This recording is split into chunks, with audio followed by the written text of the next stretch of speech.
I don't see, oh, there is Jerry. Okay. There he is. And then just for the recording, I will say that this is the Christian Care Network meeting for Province 5 of the Episcopal Church, October the 5th of 2020. Okay, let's see. I'm just going to say a couple things to get started. One is that I did not actually plan an agenda for the meeting. I have a few announcements. And I think because I missed last month's meeting, I was out experiencing creation. Felt a little bit like I wanted just to take some time to catch up. Also, I'm looking at the group and I sense that most people know other people on the call, and we can spend time networking and doing introductions, which I think is valuable, but perhaps we can do it just with some context. I think the season of creation is just coming to an end. Really be interested in hearing how you celebrated that at your parishes, and just generally what you have going on in the direction of creation. And that's kind of it. So I'm not feeling the need to spend our hour going around and introducing ourselves, but when you'd like to share, just give the rest of us some information about you and where you are. So I think where I'd like to begin, Jerry, if you don't mind that I put you on the spot for a couple of different things. I wanted to let you all know about an opportunity for gathering with other folks who are focused on creation and learning. And Jerry, I was hoping that you could say a little bit about the CRE conference that's coming up in October. And also, while you're talking, a little bit about who you are and where you are. Okay. Everybody knows. Can you, okay, so while I'm you want me to share my screen and pull the thing up? That's right. So while you're talking, why don't you pull up the thing, so I'm not trying to do that at the same time, I guess. So again, Jerry Capel, Province 4 Environmental Network Coordinator. I think that's the title. Not that it's worth anything. And priest in the Diocese of Kentucky. What you're asking about creation season? I'd like to. Oh yeah, definitely. Yes, that. Please. Yeah, actually, I was off for the first couple of Sundays, so I didn't do well with that. But the last two, I kind of tried to recapitulate. And since we Zoom for Sunday worship, I was using videos from the Catholic bishops of England and Wales have created a video series in response to Laudato Si. And so I used one of those 2 weeks ago. And last Sunday, I used a clip from Bishop Curry's speaking or sermon at the San Francisco Cathedral in 2017, when he was going on about the place of creation care, and also kind of trying to introduce the House of Bishops letter, pastoral letter on the environment, which is our version of the Laudato Si. Anyway, so that's what I did. And then we did a drive-through blessing of the animals yesterday, which worked okay. So that, you're wanting me to talk about the Swanee event. So University of South has a group called the Center for Religion and the Environment. And it's been operating for maybe 4 or 5 years now, but we are just really starting to pick up on doing workshops, seminars, and conferences, webinars. And so this is the second annual Deep Green Faith Conference put on by that group at the university. And last year was Holy Forest Kinship. We had an arborist and someone from the School of Biology, and we had Matthew Sleeth actually, sort of to do this thing, and the focus was kind of on trees. This year, it's about despair and anxiety and, just the overwhelmingness of what 2020 has been. And Margaret Bullitt Jonas do I have that backwards? Margaret Jonas. You got it. That's Yeah. Does that kind of thing. She just has a book that just came out along that. She does a lot of group work and so on about nature and eco anxiety and despair and depression. And so there's things called Earth Hearted Hope Amid Crisis. So it is a 2-day webinar, Friday and a Saturday, but it's in short blocks. So it's not like you're logging in and it's not a marathon.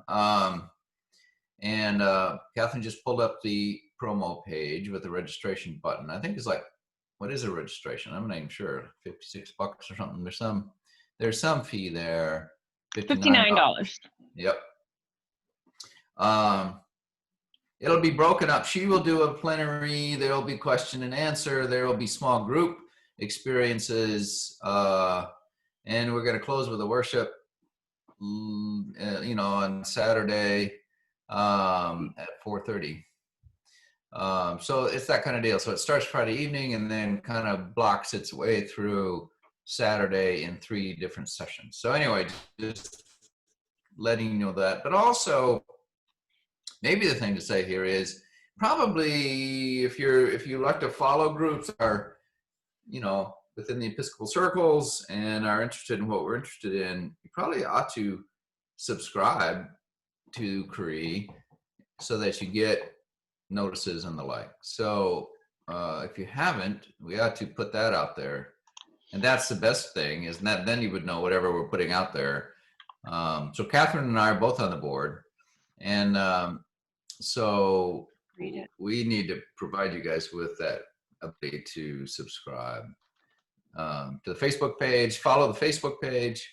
There's a website and so on.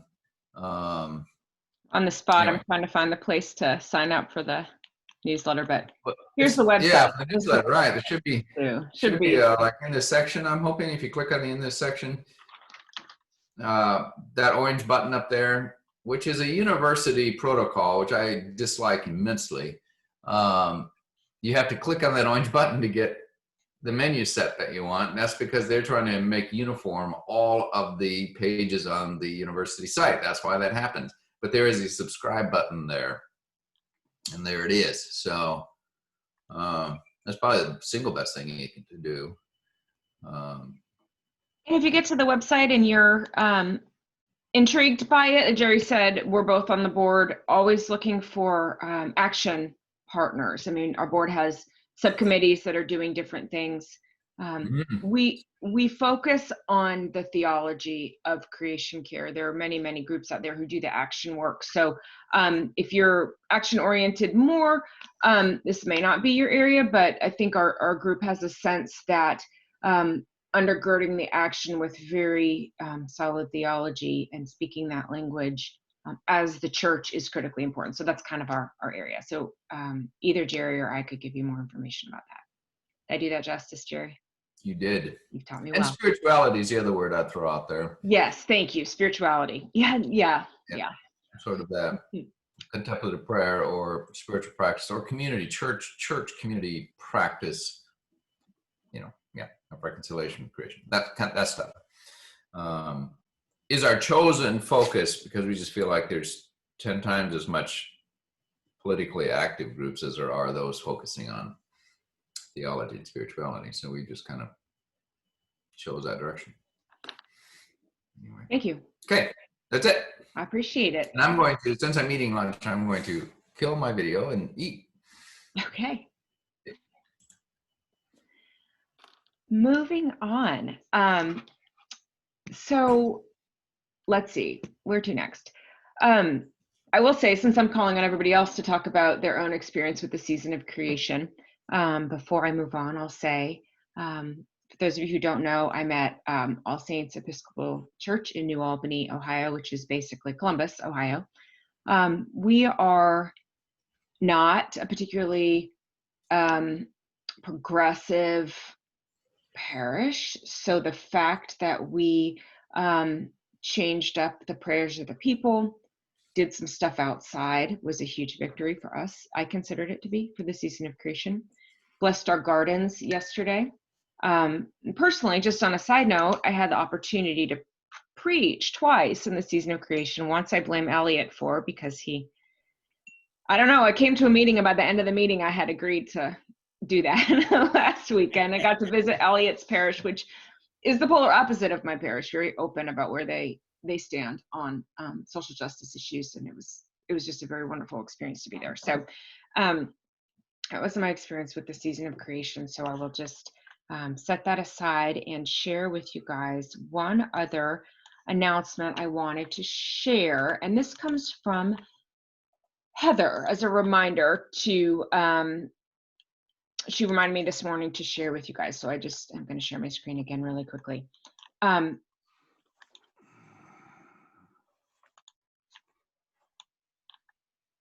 you guys see the Public Theology Network? Mm-hmm. Yep. Okay, so if you're aware or not aware, the Public Theology Network in the group actually in Province 5 is hosting the 4-part series in October. It actually looks wonderful, their topics. It's about faith-based advocacy, not necessarily related to creation care, but if y'all are interested in any of these, they start tomorrow on the 6th, and I can send this out. I'll just paste this in the chat. It's for Tuesdays in a row about faith-based advocacy. The reason I bring it up, number one, is just to remind you guys in case this is something that you're interested in. And number two is because after they're done with this, they're going to be kind of wanting to go to like a phase 2, topic specific action and advocacy and environmental issues in creation care is one thing that one direction that the public policy group was interested in going. And so kind of a plug for participation in these events. And then also just, they were asking if there's anything specific that this group was interested, or anybody here that was interested in helping plan something. So that was the message. And I'm going to post this in the chat. So any questions or comments on this? Is anybody planning to attend? Is anybody signed up for these events? Yeah. Who is that? I said yes. Elliot? Yeah. Great. Wonderful. All 4 of them? Very good. Anybody else? I thought the topics looked just really wonderful. I can't go tomorrow, but the other 3 I'll be wanting to go to. Especially the one, sorry. I'll probably sign up for those that I can. Yeah. Yeah, they look good. The one about the separation of church and state, I thought sounded really interesting. Because I think we have questions about how do we walk that line. We can't be super political because of our tax status, or can we? I don't know. And those are the things that she's going to address. So, but regardless, keep that in the back of your mind, because this is actually an area for the action people. The Public Policy Network is specifically focused on action and less on the talking about the spiritual side of it. So they will be looking to work with people who are interested in action, action based on climate change and environmental issues, and how you can work that into upcoming events. So, okay, let's see. Elliot, I'm going to actually call you out just to introduce yourself and just say about what St. Stephen's did for the season of creation. My name's Elliot Bush. I'm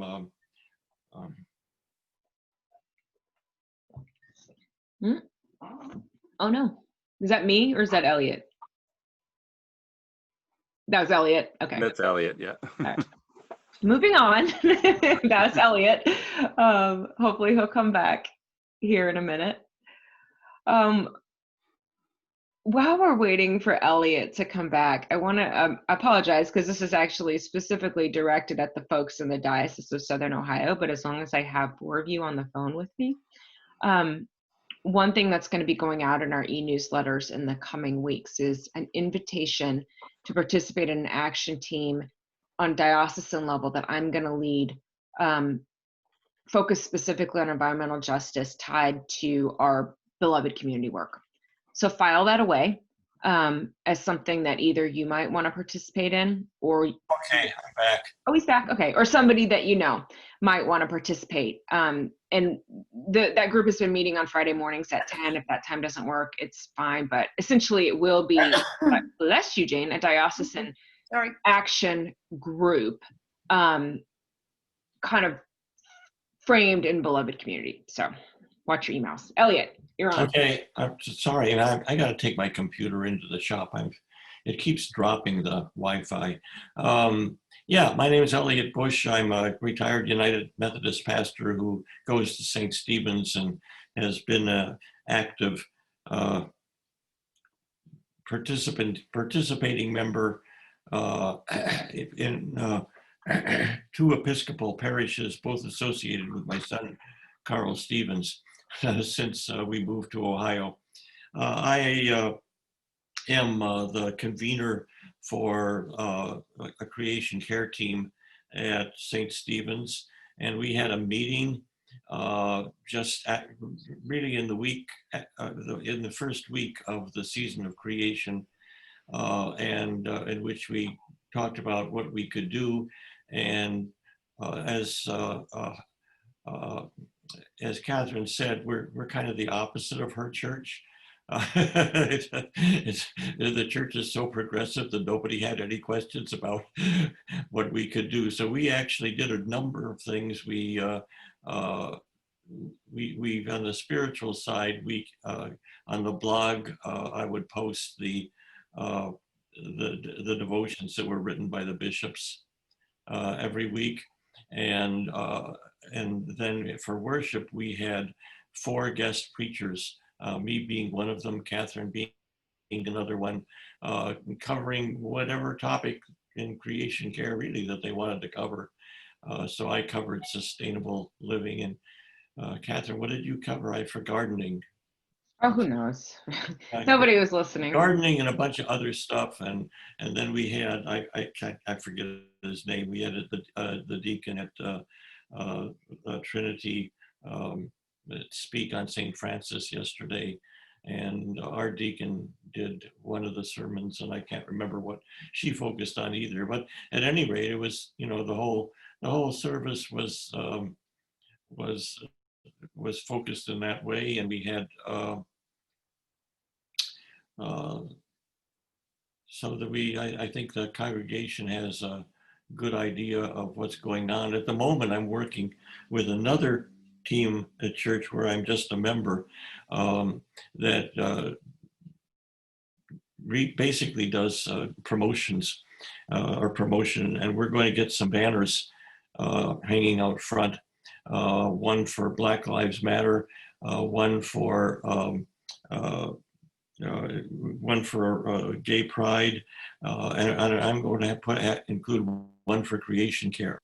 So we'll have these banners hanging up out front. We're right on the university campus, and what we're trying to do is to find maybe not so subtle ways of letting the students who pass by that we are a progressive church and we support all of these things. So that's the work in progress right now. We probably have space for a garden, but I haven't wanted to raise that yet. Maybe in spring. Mm-hmm. We'll raise that possibility of putting a garden in there. In the meantime, we've been doing a lot of food support for the Neighborhood Services Incorporated. And it doesn't take much space, so yeah, I know. Don't need too much. So yeah, we have a pretty nice lawn there that gets a good deal of sun during the day. The problem with the church is that except for that one strip of lawn, all of the land around the church belongs to Ohio State. Mm. So yeah. we can't do anything with it except for that one small strip of lawn along the side of the church building, between the church building and the parking lot. Elliot, you should have said you were on the university campus. Everybody would have known. Oh, the university campus, right. Yeah. Thank you. We appreciate your sharing. I do have a couple more announcements, but I'm being a little haphazard today. I hope you don't mind. It's Monday. So Mike, I would just love to hear from you a little bit. And I know that you're just ready to say that you're going to join my diocesan Beloved Community Action Team. That's going to be like the first thing out of your mouth, and then whatever else is going on with you. Hi, I'm Mike Eck. Thank you, Catherine. Mike Eck, Greater Cincinnati, the Christ Church Glendale specifically, and St. Simon of Cyrene in Lincoln Heights. My wife and I attend both, as does Ken. You just associate my ministry, my personal ministry, I'm a lay person, with the food movement, food justice for everybody, including WIC Farmers Market, Senior Farmers Market, nutrition programs, community gardens, church gardens, school gardens, and gleaning. And just a 30-second fun story. Our church acquired a house and land right adjacent. And there was this huge bamboo patch that needed to be trimmed. And so a member of our parish connected the dots and thought, well, if we harvested the bamboo properly, the zoo could come and pick it up to feed the elephants. Talk about connecting the dots on creation care.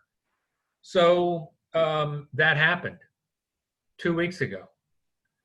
We harvested a truckload of bamboo that was delivered to the Cincinnati Zoo to feed primates, elephants, rhinos, and so that's just a fun thing our church did. Mike, that's amazing. I mean, it's like just participating in the circle, That's it. And I was a helper that day, and wow. I didn't hurt myself, so that's a good thing. It's a victory. Because sharp instruments were involved. Yeah. So did y'all do anything for the season of creation besides that, which is amazing? Well, there was to have been a blessing of the animals at our parish, except it rained. Mm-hmm. So Ken, do you know it might have been postponed until next Sunday? My wife and I don't have a pet right now, so we didn't go. Is that what you meant, Catherine? By season of creation event? Yeah, I mean, different churches do different things across the month, or even just adjusting the liturgies or talking specifically about creation. Like they did at St. Stephen's, every sermon over the course of the month was around creation. So yeah. Yeah, and St. Francis was mentioned, I think, in the sermon yesterday, and all of the connections there. I was glad to hear, who was it? Jerry talk about I know that I was raised Catholic, the Catholic Church and St. Francis, and there's a creation care movement within the Catholic Church, and I hope we can join forces and do things together beyond just the Episcopal Church, but let's join forces with all the Christian faith movements that are focused on, not just Christian, everybody focused on creation. So that's my 2 cents for today. Thank you. Christopher, what's going on with you today? Yeah. So my name's Christopher Beasley. I'm from the Diocese of Indianapolis. I serve as rector at St. Peter's in Lebanon, Indiana, which is just northwest of Indianapolis towards Chicago. So we have completed another year of our garden ministry, our community share gardens, and where we had almost 3,000 pounds of food delivered to local food pantries. We have about 8 acres that we have on our property, and we farm about 2 of them. So I have been, you may have, if you follow me on Facebook, I've been doing some videos just to kind of give updates of Growing Common Ground Farm. And I guess the big announcement that I have from last month is we piloted our partnership with the Indiana Black Farmers Cooperative through the grant we received from the National Task Force for 1 year. And that program was such a success, they came back to us and want to do it again next year, and we want to continue to expand. And so we're looking into a mobile pharmacy, where we take food in a mobile van and distribute it to the inner city where the Black Farmers Cooperative is located. So exploring those things. So those are the exciting things going on. As far as care creation, or creation season, celebrating that. What we would normally have had a blessing of the animals, but we did not do it this year just because I have an older congregation and a lot of people aren't just wanting to come out. So we made the decision not to do it, but we did invite people to come and walk our labyrinth on the autumnal equinox to celebrate the transition of seasons. And, you know, we had our first freeze last night. So, you know, our growing season is rapidly closing. So. Actually, I have two questions. One just generally related to the season of creation. So I've been Episcopalian my entire life. And this year was the first year that I had ever heard of the season of creation. It is an ecumenical movement, I guess, probably going on back a long way. I sensed that maybe the church was giving an extra push this year more than it ever had been. Have you guys been doing season of creation things for a long time? No, but I know the history because I looked it up. It was actually started by the ecumenical patriarch in 1989. Okay. He declared a season of creation beginning on that first Sunday in September, and then it was taken up by the World Council of Churches in 2007, I think, and expanded to an entire month. And then the Roman Catholic Church actually didn't join until 2015. So I'm not wrong to say that Yeah. we haven't talked about it that much until now. I felt like a bad Episcopalian. And it probably is the first year for the Episcopal Church. Okay.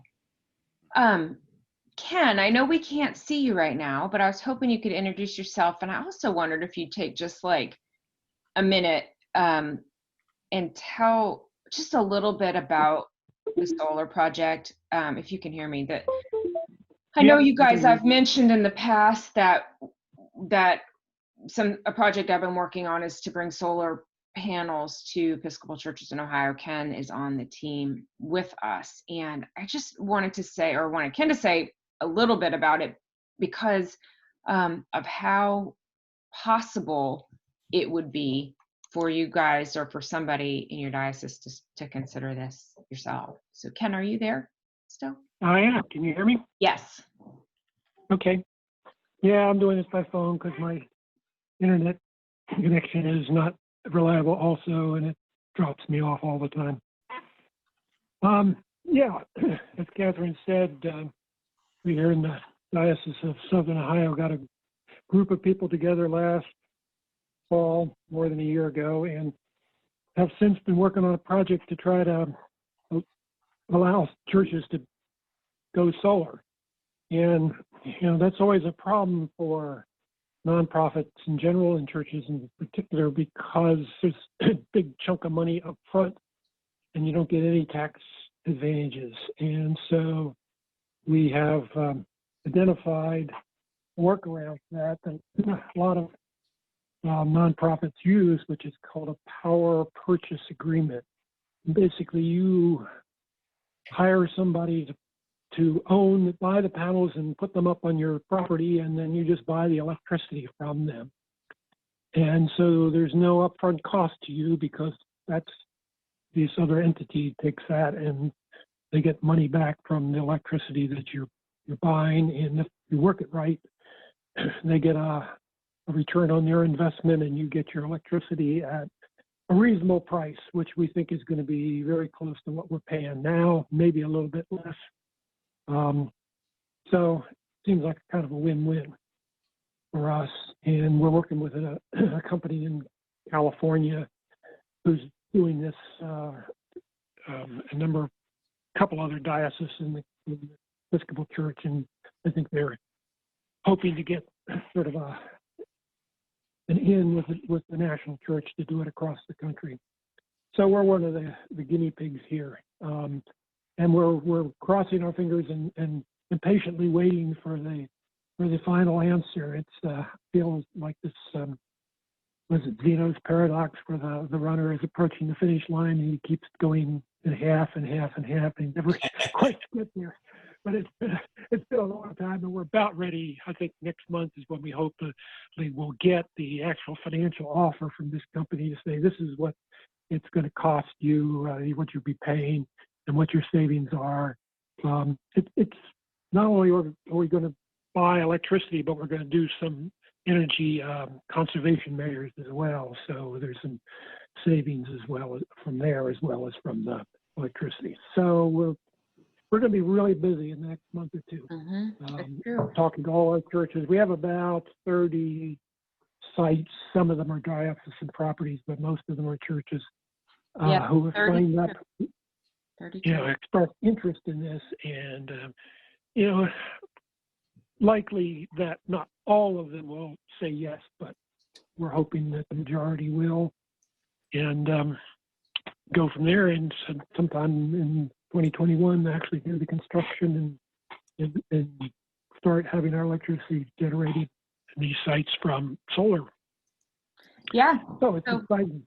Basically, yeah, Ken's right. I mean, we're the next step is they're going to send us a cost of electricity, and we're going to give it back to the vestries, and they're going to vote on whether it's worth putting panels on their buildings to purchase electricity at that cost. So we're busy trying to push the creation care side of this, because it's not likely it's going to be huge savings. In California, it's kind of a slam dunk. The cost of electricity is so high that it's easy for them to reduce the cost by going solar. But around here, it's not so easy. So it's going to be more of a closer to an even trade. And we hope that the churches will see that still as a positive benefit. Yeah, so for what some other hidden costs that are not incorporated, like the cost of carbon and so forth, that it's harder to factor in. So. Thank you, Ken. So we say all that to say that if that is intriguing to any of you in other dioceses, I think we would be happy to talk about it at a deeper level. I mean, we have presentations that members of our team have given to different people, and it is easy for me to say because I knew nothing about solar when we started, but it hasn't been as complicated, I think, as I thought it was going to be. And I knew nothing about solar when we started. So if that tells you something, that you can pick up the basics pretty quickly about how one of these agreements works, and sort of learn how to talk to people about what it might be like for them. So file that away. It would be I think the message we want to give is that it is doable. You need to do it on a large basis. It really works better if you can get a lot of churches together, so that you have a big buy to offer to a developer. And you really kind of have to go through this power purchase agreement approach, which is it's a well-known approach in the industry. So that won't be you're not inventing things by doing this. Thank you. Just one other thing, Catherine, if I may, is that I've just joined another group, a local group in Cincinnati called Green Umbrella, and they have they have just formed a faith-oriented group under that larger organizational umbrella. And so I am leading what's called the facilities section of that. So issues around houses of worship that relate to physical plant and renewables and creation care. So that's just kicking off. Mike, aren't you involved with Green Umbrella, or did I make that up? No, I've been involved in Green Umbrella for several years, more on the food side. It's a wonderful. That's a big organization. It's been around for a long time. But this is a new thrust of theirs. They've just apparently done some reorganization, and there's a woman from the temple who's very anxious to have us do the faith community thing, so pushing the. Cool. Well, I'm gonna look that up. Oh, thanks. Jane, how are you, my friend? Oh, hi. How are you? Oh, good. Tell us everything. I wanted to ask Ken a question because I've loved this solar project, having heard about it now for months. But before I give my report, so I mentioned this to our vestry, and the immediate response was about the building, not about the solar. Everybody agrees that solar power is good; it's the way of the future, etc. But and perhaps it is the nature of our parish, but the destruction was the word that was used, the destruction of the beauty of the parish. Because in one sense, Catherine's smiling because we come from the same kind of parish. Yeah, right. That in, I hate to use the word museum, but truly our parish, our small parish and rectory are part of the foundation of Wisconsin. You know, Wisconsin started here.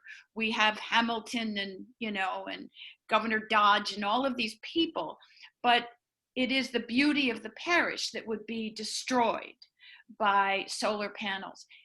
Could somebody quickly respond to that? It's very Well, hard. beauty is in the eye of the beholder, of course, but I understand what you're talking about.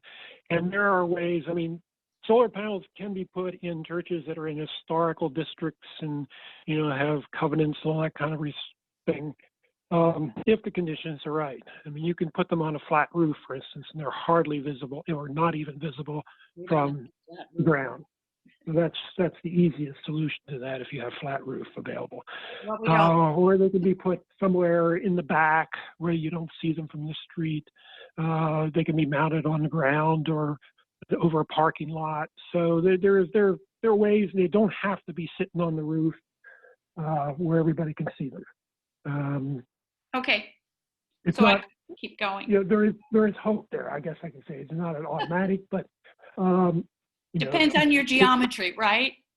yeah, absolutely. You need to have them reasonably faced. They have to be clear, obviously not shaded, and they need to be hopefully facing roughly south, although frankly, west side panels can do a fair amount of good.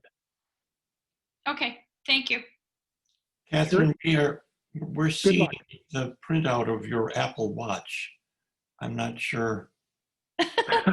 And I'm on mute too. I'm talking. I was trying to show you guys Jane's church. You did, and then all of a sudden it switched over to the printout of your Of my Garmin. That's really weird. Anyway, and I was on mute, so I was like, Jane, is this your church? But the other thing we've been saying I'll say at my church at least, is encouraging people to think about the solar panels as an evangelism tool. Right. That instead of destroying the beauty, you're actually conveying to the community that the church stands for caring for God's creation, and that might be attractive to people. And there's some other things you can do, even if you decide not to go solar for whatever reason. I mean, there's energy efficiency stuff that you can do that is just as valuable. Yeah. And there you can buy, at least in Ohio, I don't know how the rules are in Wisconsin, you can buy electricity from renewable sources. Yeah. If you have an energy choice in your state. We do. There are things you can do. Thank you. I appreciate it. Catherine, may I ask you or anybody in the group who might know this, are the Creation Care logos copyrighted by somebody that you have to ask permission, or can you just take them and use them on your website and on a banner or things like that? The Creation Care, the what? The logos. There are several logos that you can find on the Episcopal sites for Creation Care. And I just wondered whether you need to get permission from somebody in the General Episcopal Church to use them. So I think I'm going to actually punt to Jerry on that one. But before I do that, I'm going to say, I think on the website, actually, they provide a resources section with logos for people to use. That is what my memory is telling me. Jerry, do you or anybody else? I don't know. That's exactly where I was trying to go. I was going to pull up the tech site, and because there is such a thing, and whether those logos are there or not, don't know. I'd say the odds are that number one, they're quite usable, and if they're not overtly usable, permission would be easily granted. Mhm. But What is this site? fine, huh? What is this site that I should go to? It just, Well, sorry, no, go ahead, Jerry, sorry. Episcopalchurch.org. Oh, what? The Episcopalchurch.org. The site for the Episcopal Church. This one. And then Just drop under Can you put it on the top? resources, Right. and Didn't then get that far. it's in there. I've definitely seen it. Resource library, glossary term, bulletin inserts.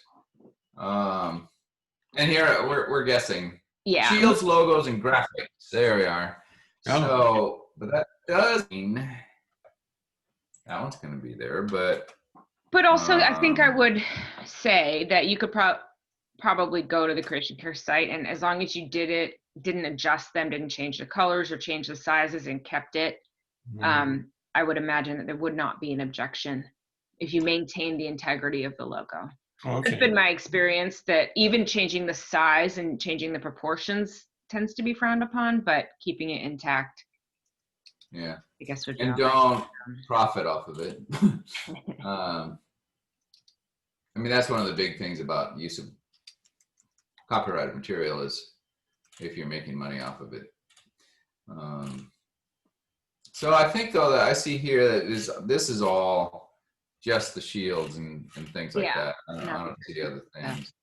It was going through the creation. I found the logos going through the Creation Care site and looking at the logos over in some of on some of No, the pages. so could you write Melanie or somebody? I don't know.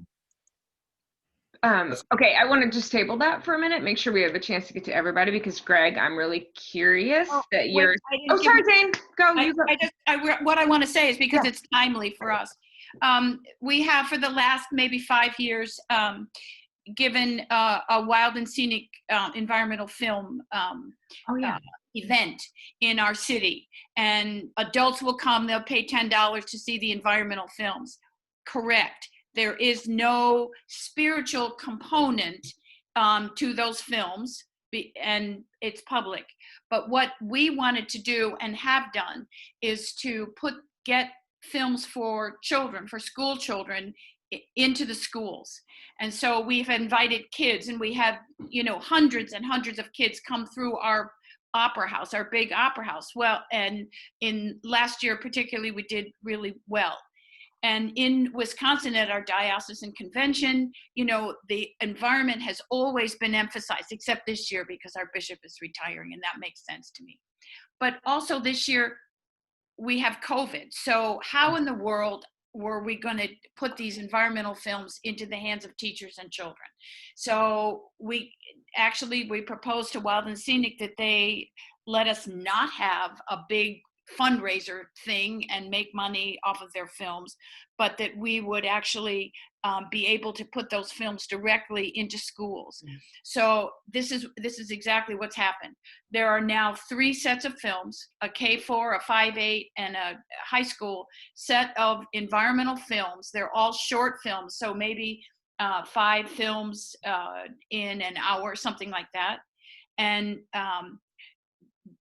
we have sent those films, this is all free because we're paying for it, to schools from Madison to Dubuque and west to the Mississippi.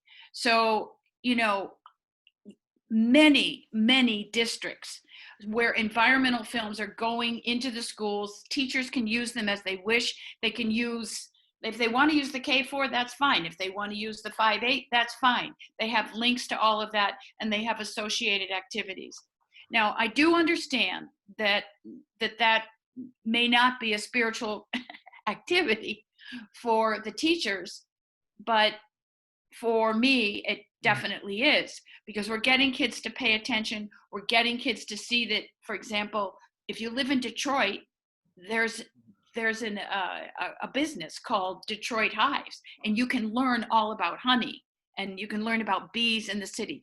Those things are important to me, to have that specificity of reaching out, so that our small parish which doesn't do a lot of outreach. We have a tendency to give money and not people power to things in our community. Suddenly, here we are reaching out to all of these schools and taking care of the creation, paying attention to the creation, and with associated activities, and putting it out into schools so that teachers can do in virtual time. That's in wonderful. virtual time. Yeah. Who was the source of the films? Wild and Scenic Films. They're from where the fires are in California. And last January, they invited me to come and speak because I've been talking to them for years now about school children, which they weren't doing at all, but now they are. So it's great. Great. That's wonderful, Jane. Thank you. Okay, thank you. All right. Very briefly, Greg, I'm very curious because you're an Episcopalian and you voted. Voting doesn't even start here till tomorrow, so you're done. That's Yes. great. Mail-in voting has started, or absentee voting has already started here. Wonderful. So, yep. Anything else you want to say besides the fact that you voted? I mean, just doing a lot of work trying to encourage everybody to get out and to vote.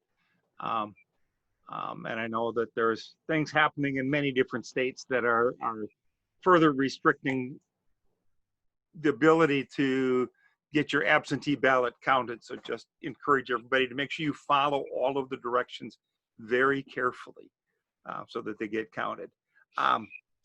As far as the season of creation at church, since we're not able to meet here yet in person, included all of the prayers that went with that on Sunday morning as the beginning of our worship service online. So included all of those pieces to that. And I have included each of those, the weeks, the sections that were in the book on my podcast that went out. So all of those went out on a podcast, again, talking about creation, continuing to take the opportunities when we can to include creation into sermons, and so on. In fact, I have one coming up in a couple of weeks that will include a big section on creation care, and to do that. So keeping that going throughout the year, not just during this season of creation. All right. Thank you. Coming to the end. Yeah, go. Let me ask, Greg, didn't you teach in adult ed on creation maybe last week or the week before? No, not in adult ed one on that, because we're not able to meet at this point. Well, Zoom. So we haven't done it.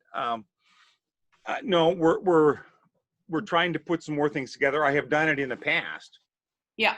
I've done a couple of adult eds several times in the past on looking at creation care. Okay.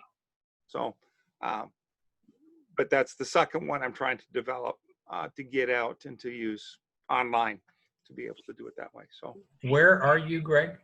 In Beloit, Wisconsin. Diocese of Milwaukee. Right. Well, we also had a blessing of the animals yesterday, but there was only a cat and a dog. Well, They had it outside, and I went over to see, but I only got the cat. I didn't get to see the dog. Susan, keep on. If there's anything else you want to add to what Greg said. No, he's got it. That's it? I am interested in this solar panel. I think our diocese should do, we have to get a developer, I guess, in order to do that, but that would be really cool. Although I imagine that just like Jane, we'd have the same issue because we have our church is the oldest church that's in the continuously used in the county, I think. yeah, it's wider range than that. But 175 a few years ago. so yeah. And Yeah. anyway, And I guess the one thing, the thing that comes to my mind when I hear you say that is, at least for me, participating in the group, the team, we call our team Solarize Ohio. So being part of Solarize Ohio, I think I was committed to being on the team and seeing the project spread across the diocese, even knowing that there's a chance that my church won't end up participating because that's not who we are. It's just, for me personally, I was like, I can't fight with you guys about this. Like, if you don't want solar panels, that's fine. you're going to get left behind and everybody else in the diocese is going to have panels and you're not. Like, that's not, I've never said that out loud, but that really is how I feel about it, you know? And so that's it. Hopefully that's actually more encouraging, because I know there would be people across every diocese in the country that would want to proceed. We have people that are willing to sign on tomorrow and they don't even know what their electric bills are going to be. I mean, there are people that want to do this. So, and sharing the frustration that some people don't, for really reasons that don't feel meaningful. Anyway. Yeah, I think our congregation would go for solar panels. You do? I think they will. Well, enough of them will that it would happen. But they're putting up new apartment buildings next door, so we almost have to wait until those are up to find out what kind of an impact that would have on sunlight. And part of the process, part of our process, and actually I know I've said this before, but we really do need to spend an entire meeting talking about this. So anybody who's interested, you know, can ask questions and take it back. So maybe we'll do that in November.